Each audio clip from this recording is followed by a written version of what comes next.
All right, welcome back to the Retirement Railroad, Matinee Modeling, and our tip of the day.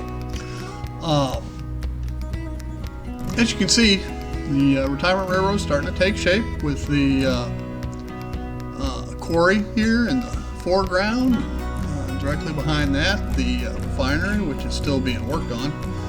Still have the truck loading platform to add to it, and a couple more lights. And behind that we have the Great Lakes grain elevator, and immediately behind that you can see the Chicago Sanitary and Ship Canal, and all this comprises the Lockport Industrial District. On the other side, not a totally separate scene, with selective compression, is the Chicago Stockyards and the packing plant. We finish that up. Just have, once we finished with the Lockport Industrial District and Harbor Scene, we'll move in and start some of the landscaping around the stockyards and packing plant before moving on to Chicago Union Station and the city, and the other scenes, other side of it, including the locomotive servicing area. And behind that we'll have part of Downers Grove, western suburb, Fairview Station, and industries around that, including Pepperidge Farm Bakery and the Heinz Lumberyard. And we'll keep moving on around the left from there, and with more scenes. But anyway, let's get back to the tip of today. Tip for the day. All right, I'm Steve. And it's my Retirement Railroad. So our tip for today is how to limit dead point in the switches. And let me pull up the switch here, and we'll take a look at it. Now, this won't eliminate dead spots, but it will definitely help minimize them. You know, we always have issues with the frog. Now, a lot of people will electrify those frogs off of a switch motor that automatically reverses the polarity of the frog depending on which way it's thrown. I don't do that.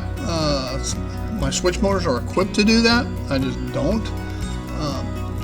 Simply because most of my locomotives have enough pickups that they're not affected by a insulated frog. Okay, but what I do on these legs out here, these two rails here and the short one here, okay, those are dependent.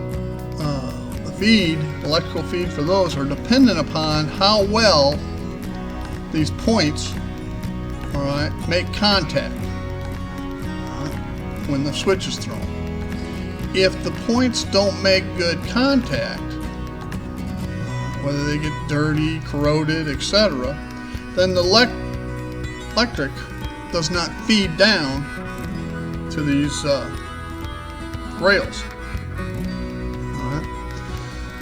And you're constantly cleaning these points. So what I do is, on the back side of the switch, I just solder in some jumpers. Okay? And it's just a bare piece of wire soldered to each of the rails. Okay? That allows for, even if these get dirty, the points, doesn't matter, because the electrical from this line, as an example, if it doesn't flow down this rail, it flows this rail and then across that jumper, okay, and then feeds. Same thing with the other rail. So simple, easy to do. You just snip out the plastic that you need,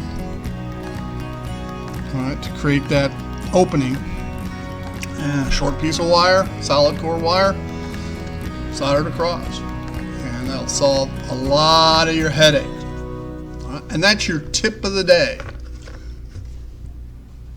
Thanks for joining.